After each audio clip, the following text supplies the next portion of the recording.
What's up, everybody, and thanks for tuning in to another episode of Between the Cons. My name's Chris, and with me today, MF Dane. Hey. Your intro is like so much more suited to like my friend Dane. Hey. It's like we are bordering on Mr. Rogers' Neighborhood, I think. Yeah, like a great family entertainment. Yeah. Mr. Williams' Neighborhood.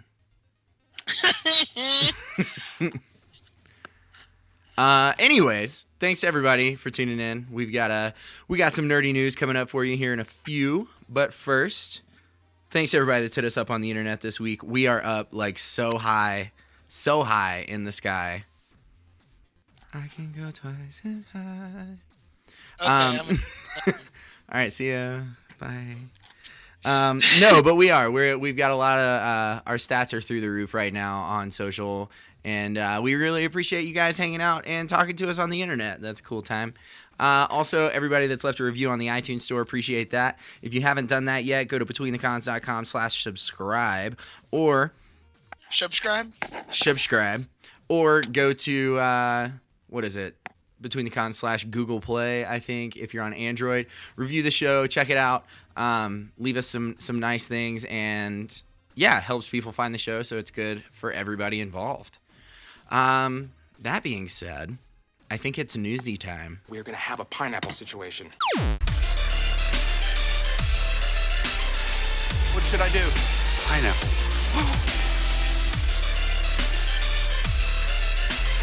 The word that cannot be spoken. Pineapple. Just want to say pineapple. If Pineapples are fun. My dad used to throw them at me. Pineapple. Seriously? Wow. So, first up, old Terry Hatcher. Yeah. You might remember her from Desperate Housewives, because I watched that show for like 2 seasons and then realized it was awful. And you just watched it for the white women. I'm telling you, man, it was not a great show. I was like, oh, this is okay. I can see why my mom likes this. And I was like, why am I still watching this? This is not fun anymore. Why my mom likes this. Exactly. Air quotes. My mom likes like Little Women, though, so I don't know. Terry Hatcher, who also was known as Lois on Lois and Clark, The New Adventures of Superman, has now joined the cast of Supergirl for Season 2, which is the current season we're in. She is set to play this season's mysterious big bad. No other information has been provided, but she will appear in like the current airing season for a couple episodes or multiple. Interesting. I think my favorite was no offense to anyone else, but Terry Hatcher is my favorite Lois Lane, said the executive producer Andrew Kreisberg. Is that how you pronounce his name? I don't know. Huh. But yeah, I don't know who she's gonna play though, because I mean I've been watching Supergirl, and I guess she'll just be the head of that corporation. I don't know. Maybe she'll be San Francisco 49ers cheerleader again.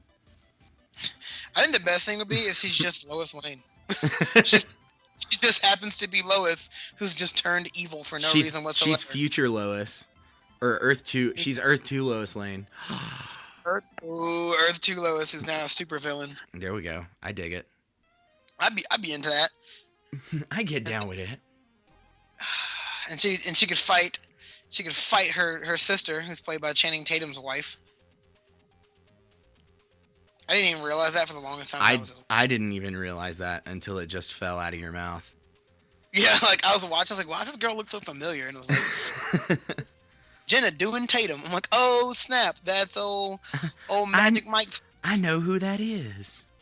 I know her from the original Step Up movie, which I never actually saw because I heard it was garbage. Even though the other ones aren't that great either, but you whatever. Totally they were did. fun. I did. Oh yeah, you know what? Fine, I'll admit it. I did, and it's bad. Like I mean, the other ones aren't great either, but at least they're more about dancing than a crappy relationship. Hey man, it's like Save the Last Dance, the white people version. Do not ever talk about Save the Last Dance in any negative way whatsoever. I didn't. I said I implied that Save the Last Dance was far better than Step Up. Okay, I'll take that. I accept your terms. So, big news, scary news. Ben Affleck has stepped down as director for the solo Batman film. Yeah, this is kind of a big shocker because I mean he's been blowing out nothing but sunshine and rainbows about this Batman film that he's directing, like making it a point to talk about him directing. I mean, we talked a couple weeks ago where there were some things kind of up in the air as far as the script being finalized and all that stuff, but he's officially stepped down. In a quote from Ben Affleck, he said that there are certain characters who hold a special place in the hearts of millions. Performing the role demands focus, passion, and the very best performance I can give. And it's become clear that I can't do both at the level they require. So it's really interesting to see that. Some of the inside sources on and around the Batman film did say that the decision was made solely based on what's best for the project and had nothing to do with the recent disappointment of Live by Night, which is Ben Affleck's most recent writing, directing, starring adventure, which I didn't know it was a disappointment. It made me sad. I've been really pumped to see that movie, and let's be honest, gonna see it anyways, because I love gangster movies. But it has a 5.2 out of 10 on Rotten Tomatoes, which sucks. Damn. Yeah, not happy. But then again, I'm probably still going to love it because I love gangster movies. But anyways, there are 5 people that are currently like topping the list for the director position on the Batman film. Those people are Matt Reeves, who did Rise of the Planet of the Apes and Cloverfield. George Miller from Mad Max Fury Road, obviously. Gavin O'Connor, who did Miracle and The Accountant, which recently, I think like less than a year ago came out, stars Ben Affleck. Denis Villeneuve, who directed Arrival that just left the box office. Like, Yep. late fall release. And then Matt Ross, who I think is really funny because he was Gavin Belson in Silicon Valley, or I guess he still is. But he also just recently directed his first like big film, Captain Fantastic, which starred Viggo Mortensen. Was kind of an indie vibe. So interesting list, kind of all over the place. But I'm really Plot twist, it's Matt Damon. Plot twist is Matt Damon. Well, Kevin Smith, like everybody in the world was like, Kevin Smith, now your time. Come on, come to us. And it was just, he shot it down like immediately. It was like, okay. Nope. No. Yeah. No. But it's crazy to see that. I mean, hopefully that the like performing the role demands focus, blah, blah, blah. That part isn't just like blowing smoke, and it's actually something that's good for the film and doesn't result in like getting a not off-putting, but like getting another Zack Snyder at the helm and screwing over another DC movie that has great potential. So I hope it's good. We'll see how it goes. I'm sure we'll find out who's directing here in the next couple weeks, but we will definitely be sure to comment on it when we find that out. Pineapple. So, they have given a release window, EA, Electronic Arts, in case you guys didn't know what that stood for.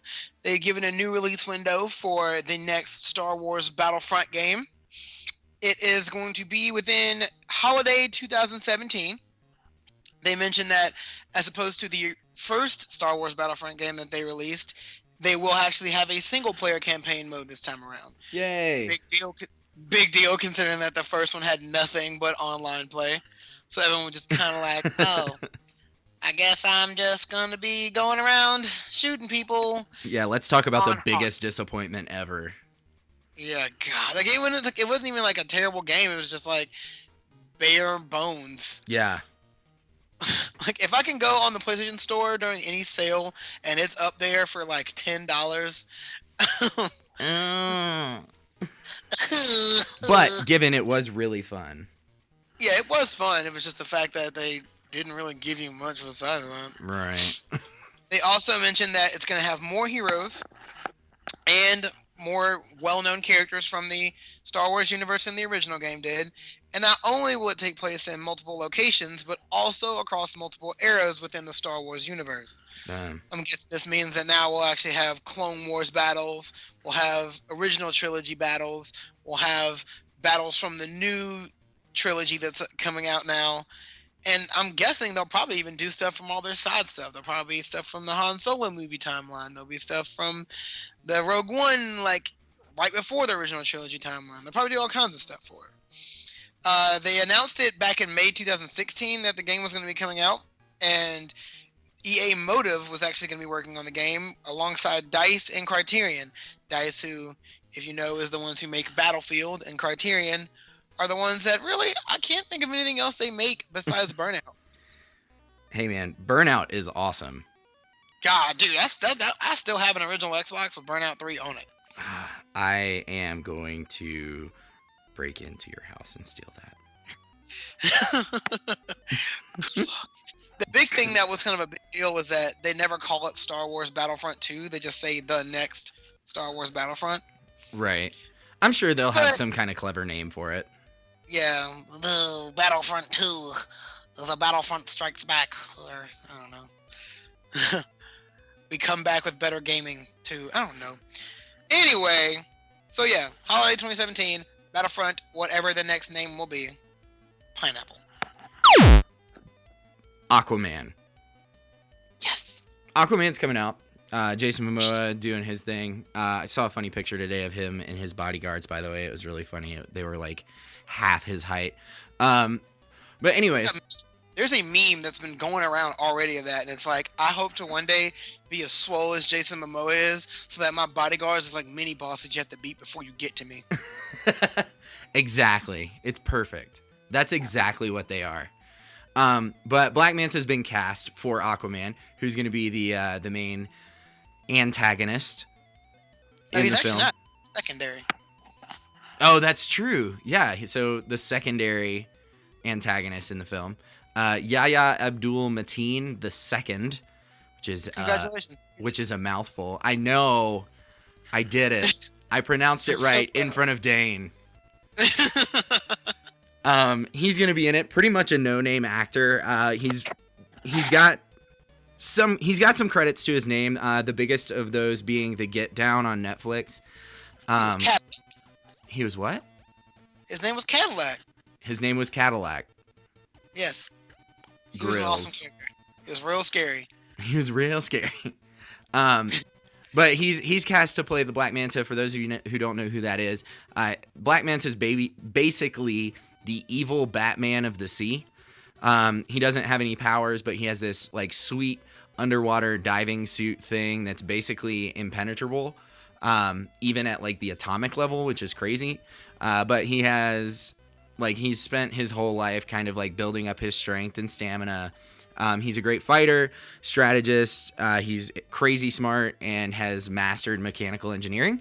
And he's built weapons and vehicles and all this stuff and his suit that he uses while he's wandering around the ocean. But my favorite part of Black Manta is that all of his money, like you look at Tony Stark and you look at Bruce Wayne, and they are like inheritance. Like they have inherited all of their money from rich parents. Black Manta, however, his money comes from like underwater treasure hunting, which is like the best way to get your money if you're going to be Black Manta, I think. But that's silly, but just a little bit of background on who that is. Also, interesting thing, Nicole Kidman is currently in talks to play Aquaman's mother. Sick. That's real cool. I could not find anything that said which mother, whether it was Elaine Curry or Atlanta. Oh my gosh. Getting trap music. Or Atlana, the Queen of Atlantis. So interesting to see how that's going to pan out. I'm sure it's not really going to matter which one she is. I think Atlana would be cool because Nicole Kidman is a redhead. Yeah. I feel like so is Nicole Atlanta. Kidman would just be great. Dude, get this. I just realized something. If they're casting Black Manta, do you know what that means? Aquaman's gonna lose his hand? And Aqualad might make an appearance. Oh my gosh. Can we please have an Aqualad? Yeah, I hope so. That would be In case you guys don't know, that'd be super Aqualad fun. is Aquaman's basically Nightwing-esque, kind of like Robin. Like, he does his own thing. He has his own powers, including being able to control water. Like, he's half Waterbender? He's half like he's Black Manta's son. He's like Aquaman's Robin.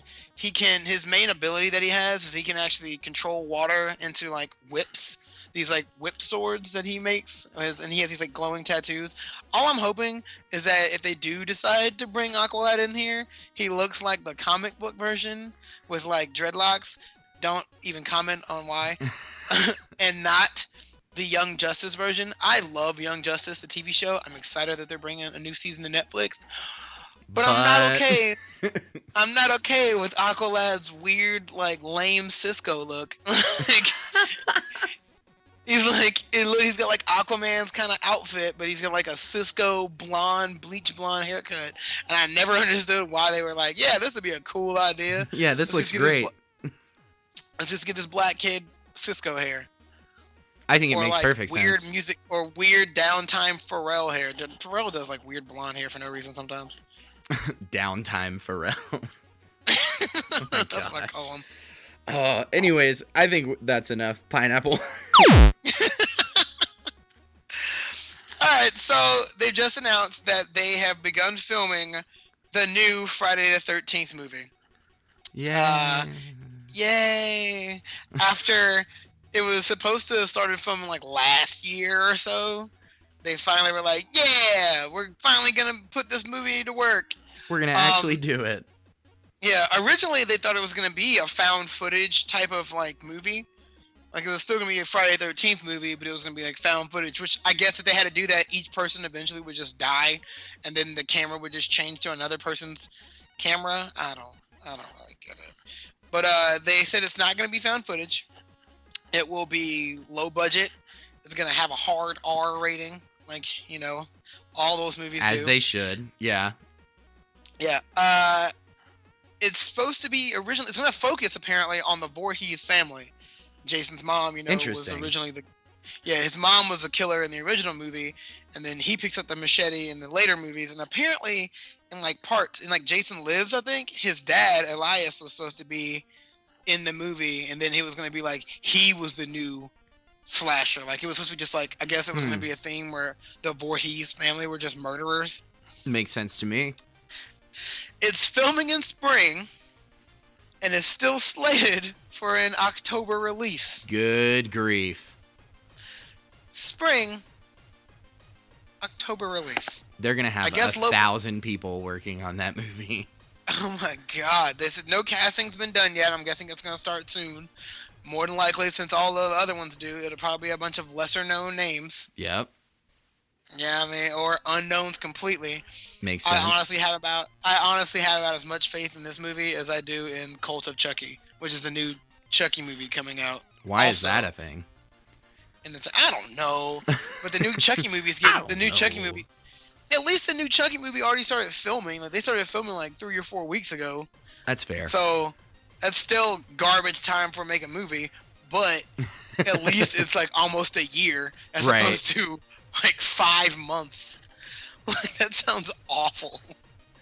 I think like the best part though is like Cult of Chucky I like the Chucky movies even though they're all doo-doo water.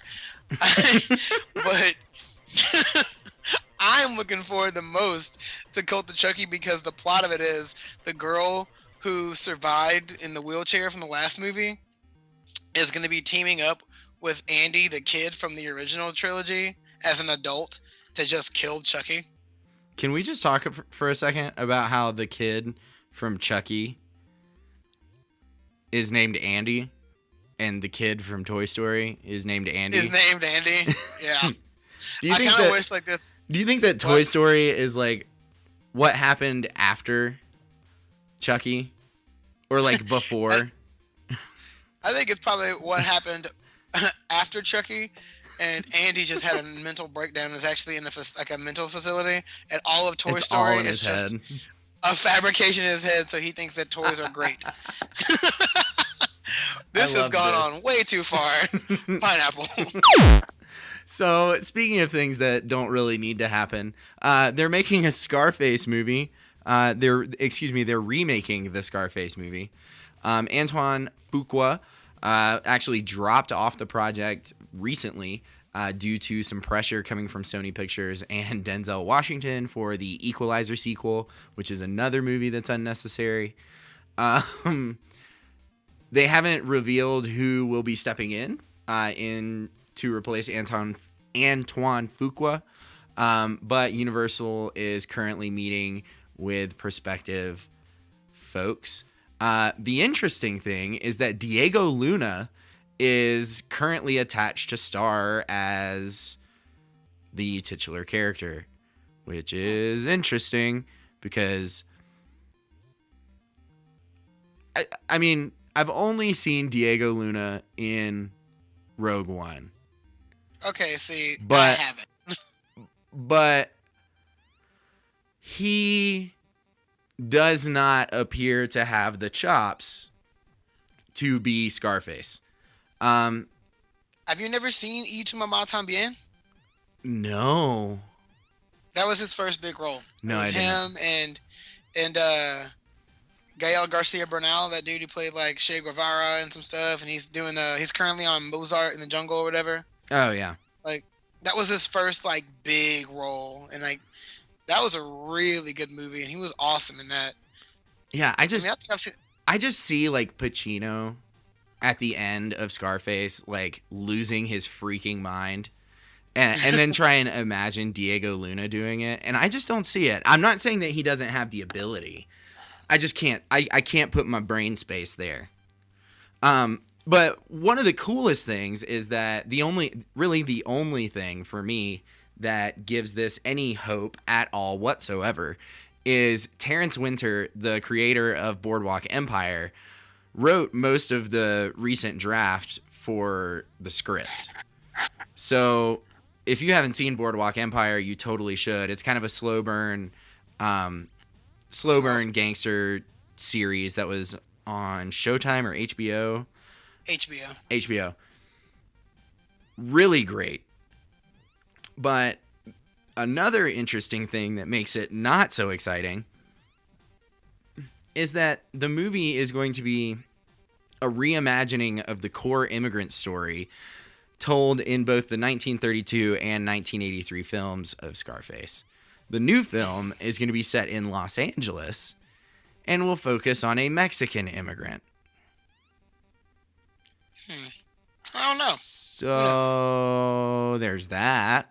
I'm curious as to what the time frame is going to be. Because I don't like the last thing I want to see is like a modernized Scarface. Yeah, I mean, I could see it kind of being pretty lit if it's either 70s or in like the 90s. Yeah. I just don't know. I just don't know. I don't know about some 2016 Mexican immigrant story filmed in or based in Los Angeles. I don't know. I don't know how I feel about that. That'd be kind of weird. Yeah, I think there's no Antoine Fuqua, so I don't even know how I feel about it. He's too busy trying to get Training Day 2 off the ground now. But speaking of, they're making a Training Day television series, and that's all that I want to say about that. Apparently it's not even going to be as dramatic. Oh, gross. Yeah.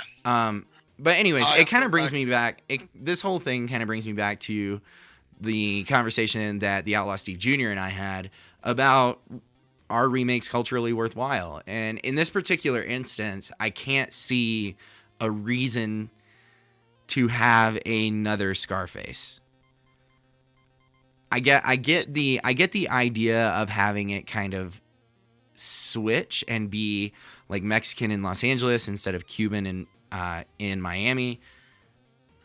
But I don't know. I'm not digging it. I'm not in love with the idea, but we'll see how it turns out, I guess. I guess so. Yeah. Pineapple. Okay. So also at the EA investor meeting, which is the same investor meeting that announced Star Wars Battlefront: The Next, which pretty much I got one more point that's all about this investor meeting. All right, so at the end of the fiscal year, apparently, they've announced that Bioware, the studio that makes the awesome Star Wars Knights of the Old Republic and Jade Empire, more currently known for the Mass Effect games as well as the Dragon Age games, are announcing a brand new IP to be delivered at the end of the fiscal year, which, on fiscal years, usually that's around like March of 2018. Right. They're actually hyping it up. They've been working on this apparently since 2012. Okay. Yeah. It says, in 2012, we began crafting a new universe full of new characters, stories, and gameplay. Our ambition is simple. Draw upon 20-plus years of development knowledge and lessons to create something fun and new for you to enjoy with your friends. There's nothing quite as exciting as building a new IP from scratch, and it'll be even more thrilling for us to share more with you in the future. The number one thing they said to take away, because they said it's going to be a genre-melding game, they constantly wanted to stress it is not going to be an RPG. Interesting. That's kind of what you're known for, BioWare. Right. Like, all your games may not be the same type of, like, sci-fi, or one might be fantasy, but they're all RPGs. I mean, even Jade Empire, which was not as much of a, like, that one was the biggest curveball of all of them. That one was the martial arts game. But yeah, they said they're working hard to finish. It's going to be Mass Effect Andromeda comes out this year, and they're going to bring that new IP out. Interesting. Bring players to, yeah. They said there's so much more to come, but for now, they're not going to be trying too hard to get everyone's hopes up, so they just are constantly thinking about it. I guess so they don't pull away from Mass Effect Andromeda's hype, which I'm really excited about because that game is good. Because that game is good. Yeah, dude, I played every single one of BioWare's games. All three Mass Effects, even though the third one had that lame ending. All the Dragon Ages. All the Dragon Ages, except for, you know what, even though 2 was doo-doo. God, the first Dragon Age was so dope. And the third one, the Inquisition, was awesome. It was just 2. For no reason whatsoever, they decided to focus more on combat than the story. Dumb. And they also decided not to let you create your own character. Dumb. Dumb. It was like, you play as this one boring-looking dude. All right, that's neat. Cool. That's great. Neat. Fun. So hopefully, this won't be one of their weird, not good curveballs. Or, I wouldn't say not good. Not as good curveballs. Fingers crossed. Peter Capaldi has announced recently on BBC Radio 2 that as of end of Series 10, at the end of this year, he is stepping away from Doctor Who. He will not be returning as the 12th Doctor? Yeah. 12th Doctor. And to quote him, he says, "I feel it's sort of time for me to move on to different challenges." Well, okay. I feel like you're basically trying to get away from the fact that not a whole lot of people like you as the Doctor. And you're saving face by getting out on your own instead of getting kicked off the show. Even though you're like in the middle of filming your 3rd season. Like, I don't know. One good thing on top of this is Stephen Moffat is going to be leaving the show too, which could not make me happier. I feel like given Stephen Moffat has been involved with this show since its revitalization, starting with Christopher Eccleston as the Doctor, and it's been fantastic. That being said, almost every episode that is solo written by Stephen Moffat has been absolutely terrible. So I cannot wait for him to get out. Chris Chibnall, I'm guessing is how you say it, is going to be stepping in to replace Stephen Moffat. But there's no news about who's going to come in and take the mantle of the Doctor as the 13th Doctor. It's really interesting because... Do what? Isn't he supposed to be the last one, though? Yes, which is interesting, which is what I was about to say. it makes it really interesting as introducing a 13th Doctor, because they've been setting up for years that the Time Lords can only regenerate 12 times or 11 times. So the 12th Doctor, Peter Capaldi, should be the end of it. But I think that's really interesting because it sets up this really cool, like, what is going to happen with this? Are they going to kind of like tweak it and be like, just kidding, 13?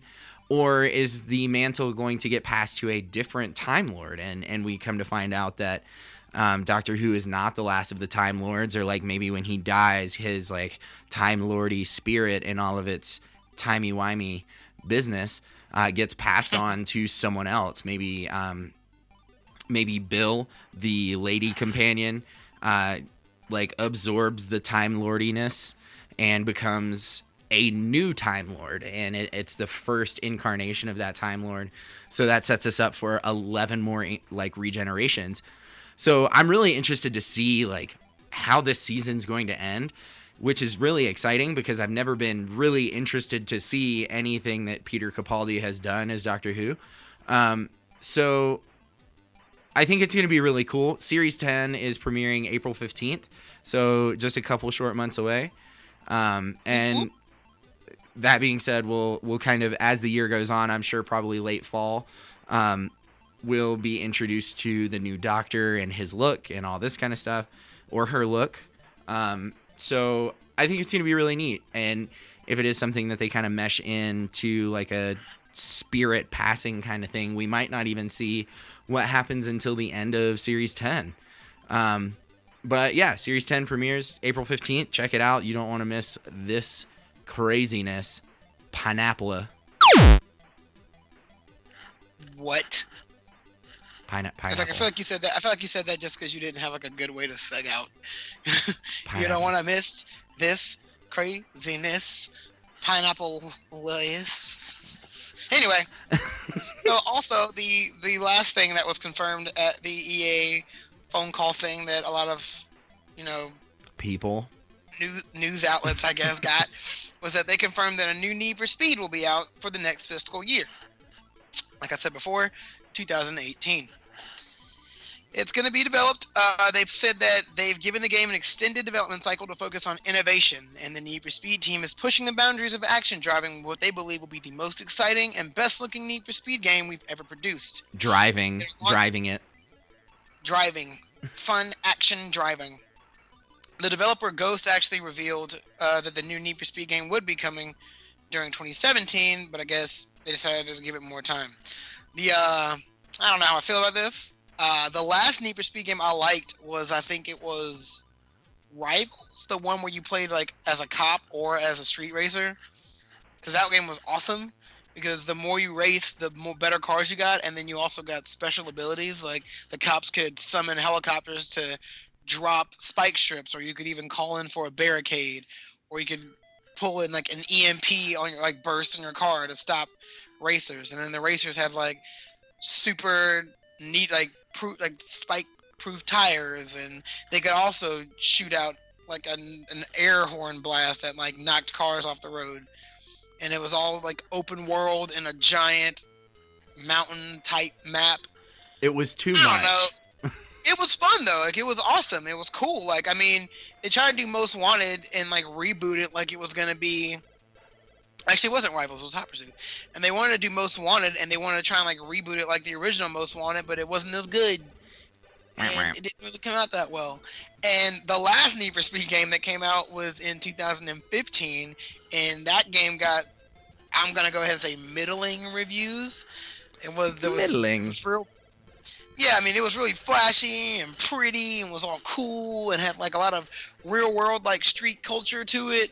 But there was like nothing to it, and it was online only, and it basically really sucked. Cared. Yeah, it basically just sucked. No one cared. I think the only thing that everyone's upset about really wasn't like when they did this whole big announcement, was at the very end of their whole EA announcement of games. They were like, oh, by the way, I know y'all keep asking for it, but we're not making Skate 4. And now I'm sad because I was really hoping they would make a PS. I do. Did you ever? The skate games were like my favorite skateboarding games. Like, Dude, they were great. The last like Skate 2 to this day, I still occasionally play because I still have like old game systems like my 360 and my PS3, and it's a great game. And I hope that they decide one day, you know what, a lot of people want to go back to skateboarding on their consoles. Maybe But we should not make in one real since life. Maybe we should make one since the last Tony Hawk game kind of was a bomb. Giant a broken letdown. bomb. Yeah, God, it was so bad. It was like buggy and broken. Mm-mm. But yeah, so fiscal year 2018, EA is bringing back a bunch of new games and putting out new IPs. Hernerper. So there's a Marvel is kind of like expanding. We know this. Legion is coming out on FX like next week, I think. 2 weeks. Yeah. 2 weeks. 2 weeks. But yeah, so they're kind of it is next week. Yeah. But anyways, they're expanding. They're kind of really starting to build out their cinematic universe all over silver screen, Netflix, and actual television, which is cool. One of the most interesting additions there is Cloak and Dagger. I say interesting because I don't want to say exciting, because I'm not exactly excited about it. Cloak and Dagger is debuting in winter 2018 to Freeform, which you might know formerly as ABC Family, which is owned by Disney. It was Fox Family. Now it's ABC Family. Well, it was Fox Family, and then it was ABC Family, and now it's Freeform. Which is the lamest name. Yes. But Aubrey Joseph from The Night Of and Run All Night is coming in as Tyrone Johnson, a.k.a. Cloak. And Olivia Holt from Disney Channel's I Didn't Do It is coming in as Tandy Bowen, a.k.a. Dagger. That is red flag number 1. Why did you get a Disney Channel star to play in this show? I think it's because it's going to be really, really Disney Channel-ish. And the reason I say that is because of this plot synopsis. The series will focus on Tandy Bowen and Tyrone Johnson, also known as Cloak and Dagger. As they learn to use their newly acquired superpowers while also falling in love with each other. Cloak is capable of teleportation through the dimension of darkness, but can also leave foes stranded in the other world as well. Dagger has the ability to create light daggers with her mind, which she can control. Her daggers are capable of both draining life from their targets or healing them. So let's break that down real quick. Cloak, first and foremost, it's not called the Dimension of Darkness. It's called the Dark Force Dimension. Yes. Which, semantics, whatever. Yeah. But the biggest problem with what that says is, or the biggest problem that I have is, but can also leave foes stranded in the other world as well. The problem I have with that is Cloak's, like, teleporting is basically the same as Nightcrawler's.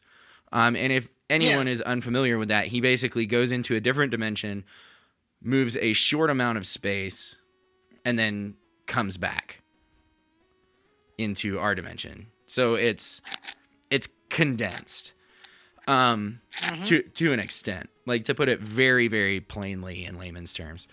But Cloak in the Dark Force, he doesn't really carry anyone with him other than Dagger, because you can't really safely, like, travel through the Dark Force without being a part of it, which Cloak is. I mean, he does do it in Civil War. Yeah, but it's not like he doesn't take just regular like, he takes a giant group of superheroes through it. Yeah. And so it's just something, maybe I'm reading into it a little too much. I don't know. And then the light daggers, which she can create with her mind and control. Sorta. I mean, she emanates light and like actually throws them, but that's tomato. But it doesn't drain life from targets as much as it does like forces Their vitality, like their energy. Yeah, like forces them to confront darkness in their souls, and it like cures drug addictions and like that kind of stuff. Like that's the one instead thing of I'm actually wondering, is that are they going to focus on the whole drug addiction part of their story? Because that's like a huge part about them. a huge part. And I don't know, like it seems like it's going to be a family-friendly show. And I feel like if they were going to make a family-friendly show, they should have done like the Great Lakes Avengers with like Squirrel Girl. And not like two of arguably two of the most BA underrated, lesser known characters. And they're like super dark too. Like they are they are crazy dark. Line. But like I mean, didn't they meet? Yeah, they meet because he was like he tries to mug her. And then like before he could, someone else does it and he just stops him. Yeah. I don't know how I feel about it, but I'm interested. I'm interested to see what happens. Much like you always turn and look when you hear like squealing brakes. Yeah. So we'll see. We'll see how it turns out. Hopefully it's not terrible.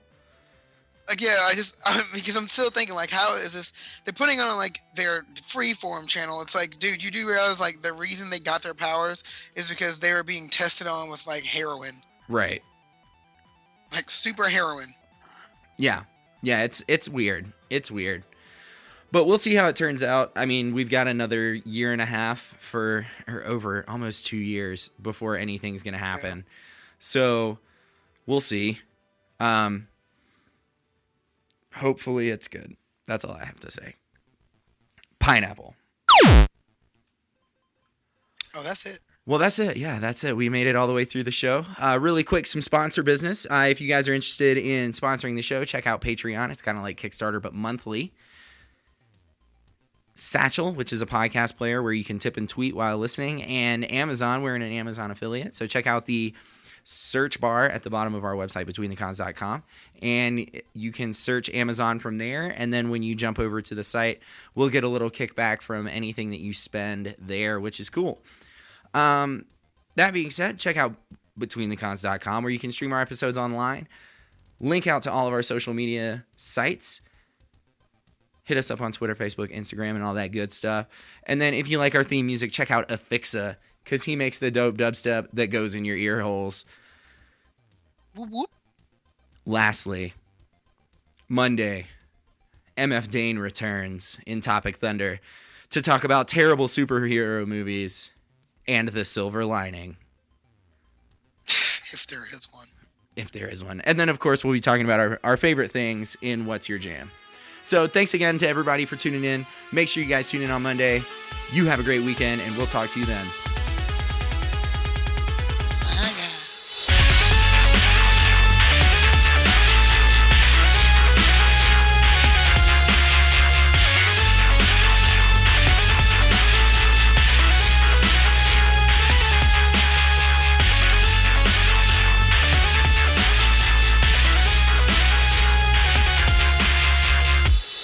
Of course you call when I pee.